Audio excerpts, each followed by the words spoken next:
Bismillahirrahmanirrahim. Assalamualaikum warahmatullahi wabarakatuh. Waalaikumsalam warahmatullahi wabarakatuh. Selamat siang. Selamat siang. Dewobok. Dewobok. Baiklah, di sini kita akan melakukan aksi nyata lokakarya pembelajaran berdiferensiasi. Karena kita sekolah penggerak sudah diadakan atau mengikuti Zoom pembelajaran berdiferensiasi dari kementerian dan diadakan lokakarya yang dilaksanakan di SMA Battle. Baiklah, materi pembelajaran berdiferensiasi pada siang hari ini akan disampaikan oleh Darwati SPD, SPDGR dan Ibu Susilawati SPT di TK Aisyah Bustanul Atfal 3 Salawati. Sebelumnya mari kita buka acara kita ini dengan doa dulu. Berdoa mulai. Bismillahirrahmanirrahim. Raditu billahi robba wa bil islami dina wa bi muhammadin nabiyya wa rasulullah. Rabbi zidni ilma wa rizukni fahma, amin.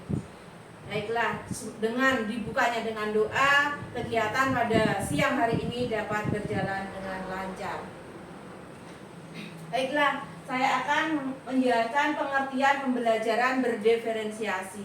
Pembelajaran berdiferensiasi merupakan satu cara untuk guru memenuhi kebutuhan setiap peserta didik, karena pembelajaran berdiferensiasi adalah pembelajaran proses belajar mengajar di mana peserta didiknya itu dapat mempelajari materi pelajarannya sesuai dengan kemampuannya, apa yang disukainya dan kebutuhannya masing-masing, sehingga mereka tidak frustasi dan merasa gagal dalam pembelajarannya menurut tim Lincoln tahun 2017. Berikutnya yaitu ciri-ciri pembelajaran diferensiasi. Ciri-cirinya ada bersifat proaktif. Proaktif itu guru secara proaktif dari awal sudah mengantisipasi kelas yang akan diajarnya dengan merancang pembelajaran untuk peserta didik yang berbeda-beda. Jadi bukan menyesuaikan pembelajarannya dengan peserta didiknya sebagai refleksi dari evaluasi tentang ketidakberhasilannya pembelajaran sebelumnya. Jadi bersifat proaktif guru dengan muridnya. Yang berikutnya menekankan kualitas daripada kuantitasnya. Kualitasnya yang ditekankan. Dalam pembelajaran berdiferensiasi, kualitas dari tugas lebih disesuaikan dengan kebutuhan peserta didik, bukan kemauan gurunya. Jadi bukan berarti anak yang pandai setelah selesai mengerjakan tugasnya akan diberi tugas tambahan yang sama, namun diberikan tugas lainnya yang dapat menambah keterampilannya. Jadi anak itu dikelompokkan menurut asesmen melalui asesmen awal. Berikutnya yaitu berakar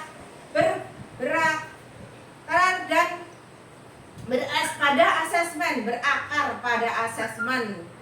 Guru selalu mengakses pada peserta didik dengan berbagai cara untuk mengetahui keberadaan mereka pada setiap pembelajaran, sehingga berdasarkan hasil asesmen tersebut guru dapat menyesuaikan pembelajaran dengan kebutuhan mereka. Jadi anak itu dikelompokkan menurut minat dan bakatnya mereka masing-masing dan sesuai dengan kemampuannya yang berbeda-beda, namun bisa juga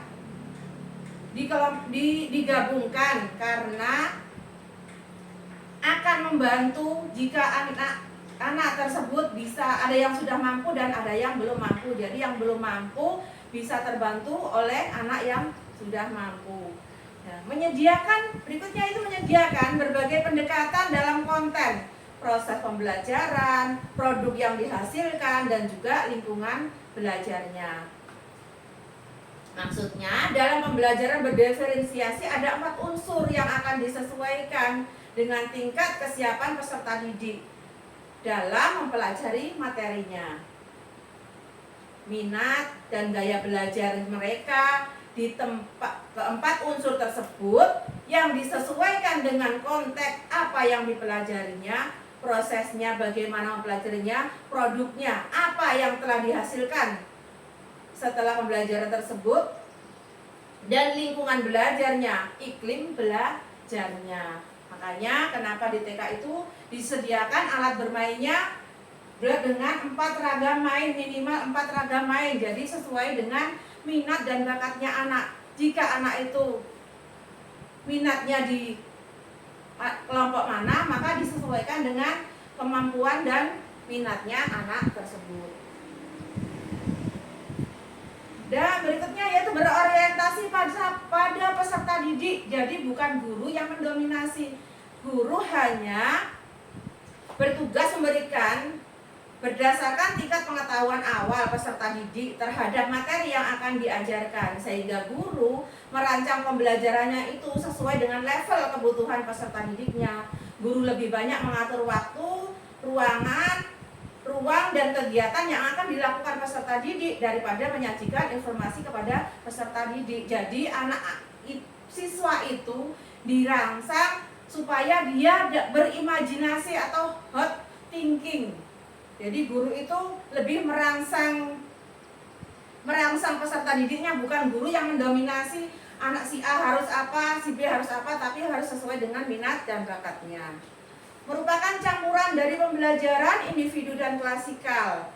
Jadi pembelajaran di TK itu selain nggak hanya dengan satu metode, yaitu bisa campuran, boleh individu dan klasikal. Guru menyediakan kesempatan kepada peserta didik yang kadang-kadang belajar bersama secara klasikal dan dapat juga belajar secara individu. Maksudnya individu dinilai secara masing-masing anaknya. Secara klasikal itu secara bersama-sama, anak-anak belajar bersama. Nah, berikutnya ada dengan cara individu. Nah, dan berikutnya itu bersifat hidup. Kelas itu sifatnya hidup. Guru berkolaborasi dengan peserta didik terus-menerus, termasuk untuk menyusun tujuan kelas maupun individu dari para peserta didik. Guru memonitor berbagai pelajaran yang dapat cocok dengan para peserta didik dan bagaimana menyesuaikannya. Nah, jadi guru itu selalu berkolaborasi dan membuat pertanyaan-pertanyaan pemantik sehingga anak-anak itu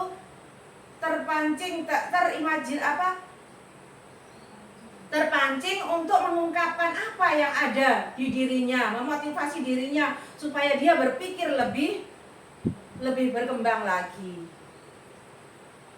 Mungkin dari saya itu yang dapat saya sampaikan, selebihnya akan disampaikan oleh Ibu Guru Susilowati SPT.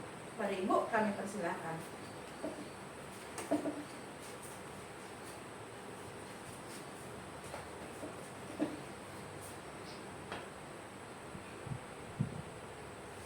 Baik, terima kasih Bu Guru Darwati atas waktu yang diberikan kepada saya. Jadi di sini saya akan menyampaikan tentang prinsip-prinsip pembelajaran berdiferensiasi dan juga keragaman peserta didik. Nah, yang pertama kita akan bahas mengenai ciri-ciri pembelajaran berdiferensiasi. Jadi di sini kita akan lihat ada 5 prinsip pembelajaran berdiferensiasi. Yang pertama, jadi ini larinya dari sini ke sebelah sana.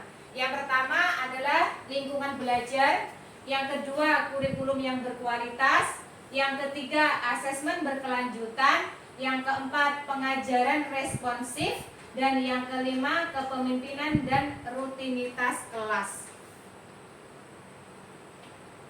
Kita akan bahas yang pertama, yaitu lingkungan belajar. Jadi lingkungan belajar yang dimaksud meliputi lingkungan fisik sekolah dan kelas di mana peserta didik menghabiskan waktunya dalam belajar di sekolah. Iklim belajar merujuk pada situasi dan kondisi yang dirasakan peserta didik saat belajar relasi dan berinteraksi dengan peserta didik lain maupun gurunya. Jadi lingkungan yang dimaksud itu merupakan lingkungan fisik di seluruh sekolah dan di dalam kelas. Jadi bukan hanya di dalam kelas saja atau di luar kelas saja. Jadi meliputi di dalam dan di luar kelas. Kemudian yang selanjutnya adalah kurikulum yang berkualitas. Nah, kurikulum yang berkualitas ini yang pertama harus memiliki tujuan yang jelas. Jadi sebelum kita membuat rancangan pembelajaran, yang pertama kali kita harus menentukan dulu apa tujuan pembelajarannya. Kemudian yang kedua, fokus guru dalam mengajar adalah pada pengertian peserta didik, bukan pada materi yang dihafalkan oleh guru. Jadi seperti yang tadi sudah disampaikan oleh Bu Guru Darwati, ini model pembelajarannya berfokus kepada peserta didik atau kepada murid. Jadi bukan kepada gurunya. Terus kemudian bersifat teaching up, yang artinya tidak ada satupun peserta didik yang tertinggal atau berhenti dalam pengajaran. Jadi kita harus melihat keragaman peserta didik itu, kita harus melihat jangan sampai ada satu atau beberapa peserta didik yang sebenarnya belum mampu, tetapi kita lanjut terus materinya, begitu. Jadi kita harus memastikan bahwa seluruh peserta didik di dalam kelas itu betul-betul sudah memahami apa yang kita sampaikan, begitu. Sudah dapat mengikuti, dapat mencapai tujuan kita itu sudah dapat dicapai oleh seluruh peserta didik tersebut. Kemudian dapat menantang semua peserta didiknya, baik yang memiliki kemampuan di atas rata-rata, yang sedang maupun yang di bawah rata-rata. Jadi semua peserta didik di dalam kelas itu merasa tertantang, merasa antusias untuk belajar, merasa semangat untuk belajar. Bukan cuma domblong ngikutin maunya, maksudnya bukan cuma domblong saja, tidak mengikuti apa namanya yang diarahkan atau tidak mengikuti minatnya. Jadi kalau kita sudah menentukan kelompok-kelompok peserta didik, kita pasti tahu nanti minatnya yang kemana sesuai dengan minat bakat dan kemampuannya. Jadi tidak ada peserta didik yang tertinggal dan walaupun kemampuannya misalnya di bawah rata-rata atau di atas rata-rata, kita tetap dapat memperlakukannya dengan sama begitu. Kemudian yang selanjutnya, asesmen berkelanjutan. Jadi asesmen ini dibagi menjadi 3 komponen penting. Yang pertama adalah asesmen awal. Asesmen awal itu dilakukan sebelum memulai pembelajaran. Jadi sebelum materi itu diberikan, kita harus mengetahui dulu. Jadi tujuannya untuk mengetahui sampai sejauh mana peserta didik memahami bahan atau materi pelajaran yang akan dipelajari, dan juga mengukur sejauh mana kesiapan atau kedekatan peserta didik terhadap tujuan pembelajaran. Kemudian selanjutnya adalah asesmen formatif. Jadi asesmen formatif ini bertujuan untuk memantau dan memperbaiki proses pembelajaran serta mengevaluasi pencapaian tujuan pembelajaran sesuai dengan tujuannya. Asesmen formatif dapat dilakukan di awal dan di sepanjang proses pembelajaran. Jadi asesmen formatif ini dilakukan dari sebelum memulai kelas sampai anak-anak pulang. Jadi asesmen formatif ini ada beberapa jenis instrumennya. Yang pertama itu asesmen checklist, kemudian catatan anekdot, foto berseri, dan hasil karya. Di mana catatan anekdot ini dilakukan pada mulai anak-anak masuk ke lingkungan sekolah.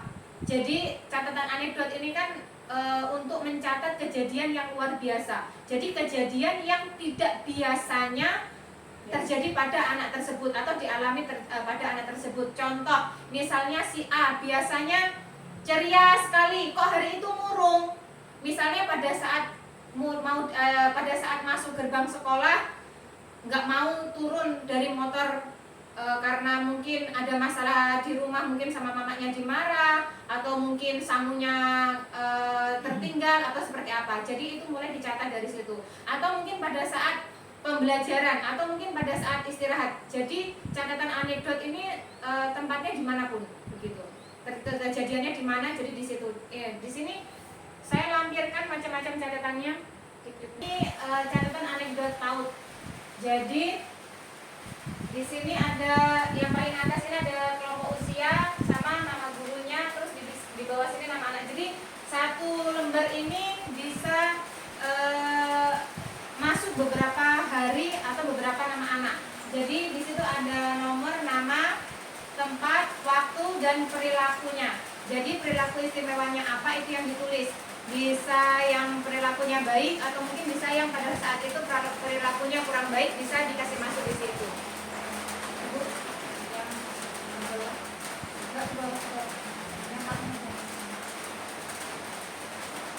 yang ini untuk yang kelompok usia kelas A atau kelompok usia 4 sampai 6 tahun, isinya juga sama.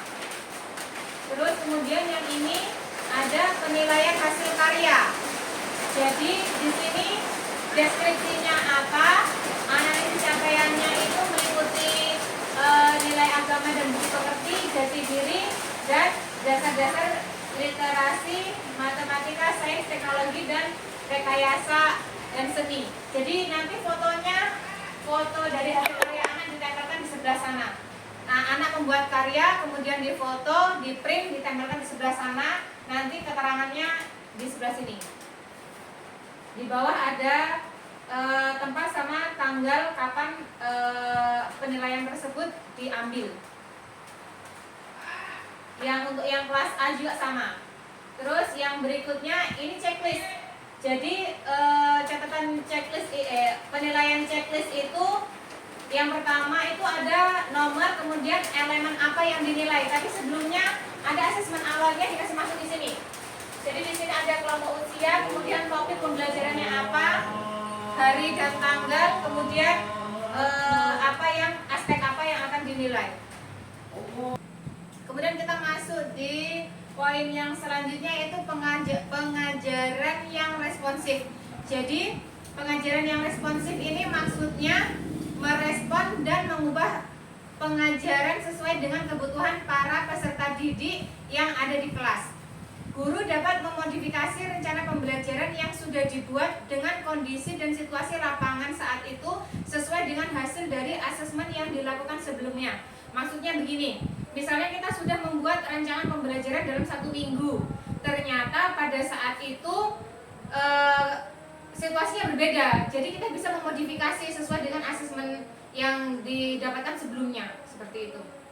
Misalnya pada pembelajaran hari ini harusnya sudah lanjut materi selanjutnya, tetapi anak-anak masih suka dengan pembelajaran yang kemarin, atau mungkin masih tertarik, masih berminat untuk melakukan pembelajaran yang kemarin, jadi masih bisa diulang lagi, atau mungkin tujuannya belum tercapai, jadi bisa diulang lagi materi yang sebelumnya.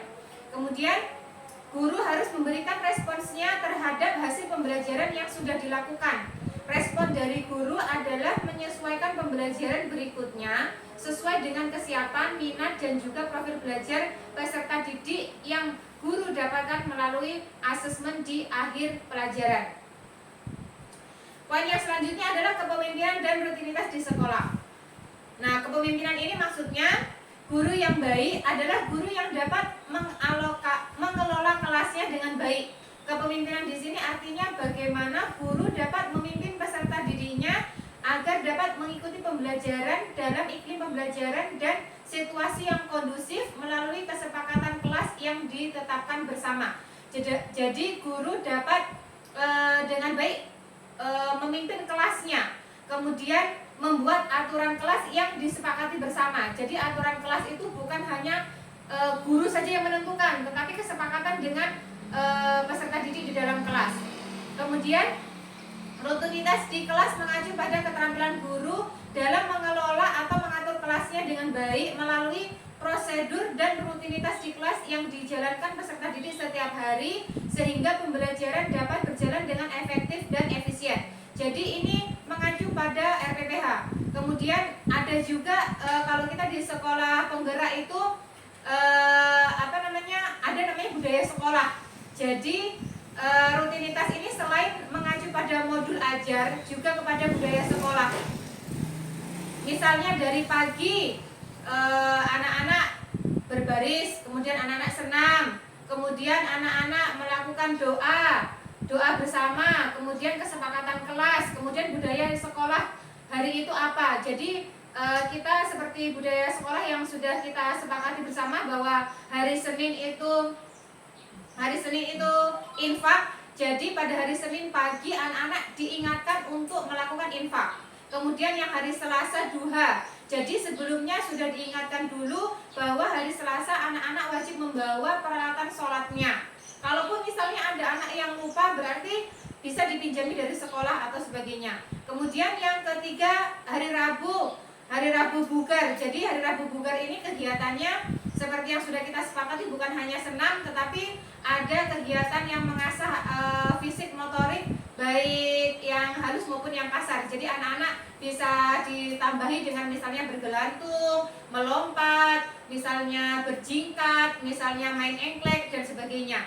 Kemudian hari Kamis ini kita Kamis sehat, itu biasanya kita gosok gigi, jadi membiasakan pola hidup bersih dan sehat kepada anak-anak. Jadi misalnya menanyakan satu hari mandi berapa kali, terus sikat giginya seperti apa. Jadi kita membiasakan anak-anak untuk rajin sikat gigi, misalnya minimal satu hari 2 kali, dan bagaimana mencontohkan sikat gigi yang benar.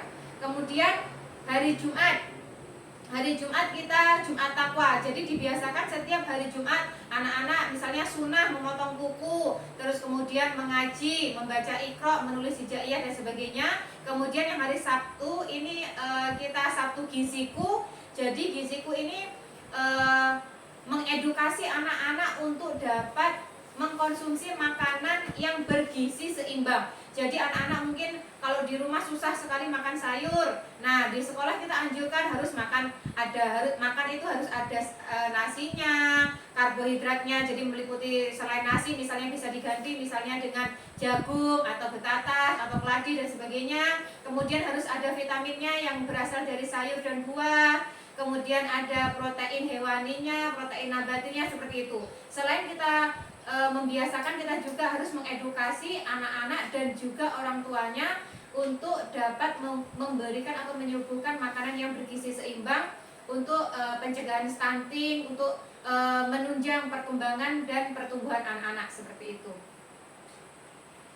Kemudian selanjutnya kita akan membahas keragaman peserta didik. Jadi keragaman peserta didik ini maksudnya tidak ada satu orang pun di dunia ini yang sama persis.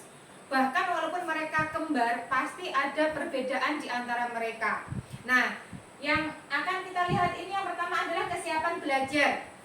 Sejauh mana kemampuan pengetahuan dan keterampilan peserta didik dalam mencapai tujuan pembelajaran, pengetahuan dan keterampilan awal apa yang sudah dimiliki oleh peserta didik terhadap materi pelajaran yang akan dibahas. Jadi yang pertama itu kesiapan belajar, kemudian yang kedua minat. Guru dapat menanyakan kepada para peserta didik apa yang mereka minati, hobi mereka, atau pelajaran yang disukai. Jadi sebelum pembelajaran ini sudah bisa ditanyakan. Kemudian pentingnya diketahui minat dari para peserta didik karena tentu saja mereka akan mempelajari dengan tekun hal-hal yang menarik minat mereka masing-masing. Jadi mereka itu berbeda-beda sekali minatnya. Jadi nanti pembelajarannya itu disesuaikan dengan bakat dan minat yang mereka miliki. Kemudian yang ketiga adalah profil atau gaya belajar. Ini maksudnya pendekatan atau bagaimana cara paling disenangi peserta didik agar mereka dapat memahami pelajaran dengan baik.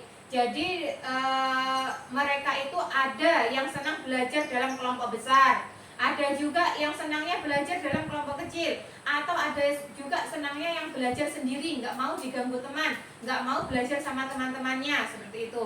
Kemudian ada yang dapat belajar lewat pendengaran saja atau tipe auditori. Ada yang harus melihat gambar-gambar atau yang cukup hanya melihat tulisan saja atau yang disebut dengan tipe visual. Namun ada pula peserta didik yang memahami pelajaran dengan cara bergerak, baik menggerakkan hanya sebagian atau seluruh tubuhnya. Kinestik ini maksudnya anak itu nggak bisa diam. Jadi kalau disuruh nulis susah sekali untuk duduk diam dengarkan guru itu susah sekali, maunya lari ke sana lari kemari. Jadi itu mungkin bisa kita beri dengan misalnya membawa bendera ditancapkan dari titik satu ke titik yang lainnya, atau mungkin gambar yang sudah disiapkan misalnya disesuaikan dengan temanya, gambar kendaraan mana yang dipilih kemudian berlari seperti itu. Jadi anak itu betul-betul nggak bisa diam. Terus ada juga peserta didik yang hanya dapat mengerti jika ia memegang atau menyentuh benda-benda yang menjadi materi pelajaran atau yang berhubungan dengan pelajaran yang sedang dipelajarinya. Jadi ada anak yang nggak suka berhalusinasi begitu, maunya itu pegang aslinya, maunya memegang benda yang sesuai dengan tema yang diajarkan. Misalnya kita belajarnya tentang kendaraan, anak itu maunya itu dimegang kendaraan atau megang miniatur atau megang atau megang contoh kendaraan mini seperti itu. Jadi mereka nggak mau berhalusinasi atau membayangkan begitu, maunya yang dipegang secara nyata seperti itu. Nah, ini elemen yang berdiferensiasi itu meliputi 4 aspek. Yang pertama konten, kemudian yang kedua proses, kemudian yang ketiga produk, dan lingkungan belajar.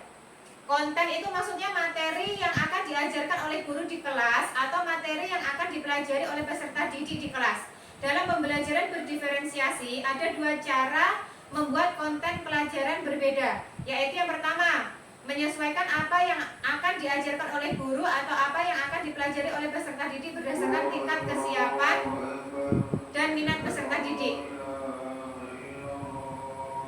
Kemudian yang selanjutnya menyesuaikan bagaimana konten yang akan diajarkan atau dipelajari itu akan disampaikan oleh guru atau diperoleh oleh peserta didik berdasarkan profil gaya belajar yang dimiliki masing-masing peserta didik. Nah, strategi yang dapat dilakukan oleh guru untuk dapat mendiferensiasi konten yang akan dipelajari oleh peserta didik adalah yang pertama, menyediakan pembelajaran mini. Kemudian yang kedua, menyajikan materi dengan berbagai metode atau model pembelajaran. Dan yang ketiga, menyediakan berbagai sistem yang mendukung. Jadi menyediakan pembelajaran mini ini maksudnya anak-anak dibagi, pembelajaran tersebut dibagi misalnya beberapa kelompok, minimal 4 kelompok main, karena kita di TK anak-anak itu sukanya bermain, jadi kita menyediakan namanya bermain bermakna begitu. Jadi anak-anak belajarnya itu bermain, ya bermainnya belajar, belajarnya bermain, bermainnya belajar, tapi bermain itu yang bermakna, harus sesuai dengan tujuan yang ingin dicapai seperti itu. Jadi kita menyediakan berbagai sistem yang mendukung. Jadi misalnya disesuaikan dengan topik atau tema yang akan diajarkan pada hari itu. Mungkin seperti itu. Kemudian proses kegiatan yang dilakukan peserta didik di kelas. Kegiatan yang dilakukan harus memenuhi kriteria sebagai berikut. Yang pertama, proses itu harus baik, yaitu kegiatan yang menggunakan keterampilan informasi yang dimiliki peserta didik. Dan yang kedua, berbeda dalam hal tingkat kesulitan dan pencapaiannya. Untuk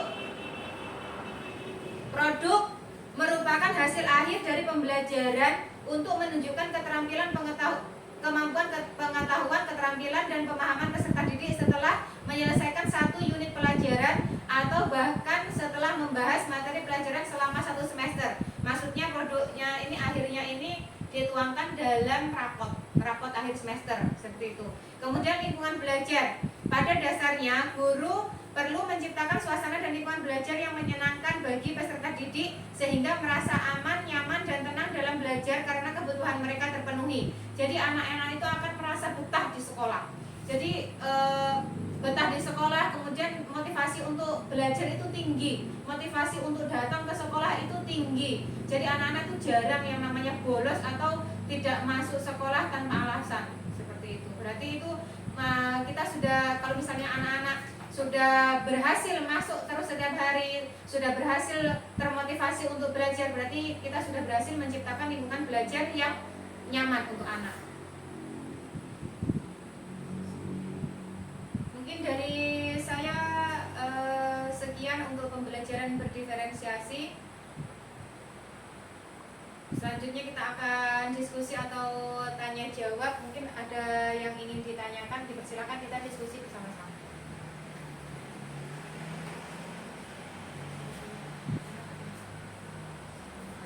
Mungkin satu atau dua pertanyaan, silakan. Tentang asesmen anekdot tadi ya. Itu dalam satu hari menilai berapa anak atau yang asesmen checklist? Kalau asesmen anekdot itu bisa sesuai dengan kejadian yang terjadi saat itu. Jadi kalau misalnya saat itu, misalnya hari itu ada banyak anak, misalnya lebih dari 5, lebih dari 6 yang kejadian istimewa yang terjadi, ya semuanya harus dicatat. Kalau misalnya hari itu sama sekali tidak ada kejadian istimewanya, anak-anak rata saja terjadi seperti biasanya, belajar seperti biasanya, misalnya tidak ada yang nangis, tidak ada yang kelihatan semangat sekali, pokoknya seperti biasa, berarti tidak perlu. Nah, kemudian kalau yang catatan checklist itu kita lihat kelasnya itu kita sesuaikan dengan kebutuhan. Misalnya di kelas ada berapa orang. Kalau misalnya di kelas hanya misalnya 4 orang atau 5 orang, kita bisa lakukan penilaian setiap hari. Tapi kalau misalnya di kelas kita ada lebih dari 20 orang misalnya, kita bagi. Jadi satu hari misalnya kita menilai 4 orang. Terus berikutnya 4 orang lagi, hari Rabu 4 orang lagi, seperti itu. Jadi tidak harus satu hari setiap orang itu dinilai terus selama satu hari. Terus untuk catatan checklist itu juga nanti dilihat perkembangannya sesuai dengan yang tadi ditampilkan. Begitu. Instrumennya nanti di print terus kemudian dicentang-centang saja. Begitu. Kalau yang hasil karya tadi, hasil karya itu setiap hari apa 1 minggu sekali? Kalau hasil karya itu sesuai dengan modul ajar, sesuai dengan materi yang diberikan pada saat itu. Misalnya pada saat itu anak-anak ada yang membuat karya, misalnya membuat kolase atau menggambar, berarti itu bisa dinilai. Tapi kalau misalnya pada hari itu pelajarannya tidak ada karyanya, tidak ada hasil karyanya, berarti cukup anekdot saja atau checklist saja. Begitu. Jadi asesmen itu disesuaikan dengan modul ajar, sesuai dengan kebutuhan modul ajarnya. Bisa ada pertanyaan lagi? Kalau nanti mungkin kalau misalnya ada pertanyaan pada saat selanjutnya setelah pertemuan ini, kita bisa diskusikan kembali, kita sama-sama belajar, berproses. Kalau misalnya nanti saya atau Budar belum bisa menjawab, nanti akan kita tanyakan kepada fasilitator atau kepada teman-teman yang lain yang mungkin lebih paham. Jadi di sini kita sama-sama belajar, berproses, sama-sama barang baru. Jadi kita akan learning by doing. Mungkin seperti itu yang dapat saya sampaikan. Langsung ditutup ya Bu. Langsung kita tutup karena ini kita sudah sore, jadi akan langsung kita tutup dengan membaca doa kafaratul majelis. Subhanallah wa bihamdika asyhadu an la ilaha illa anta astaghfiruka wa atubu ilaik. Billahi taufiq wal hidayah. Wassalamualaikum warahmatullahi wabarakatuh. Waalaikumsalam warahmatullahi wabarakatuh.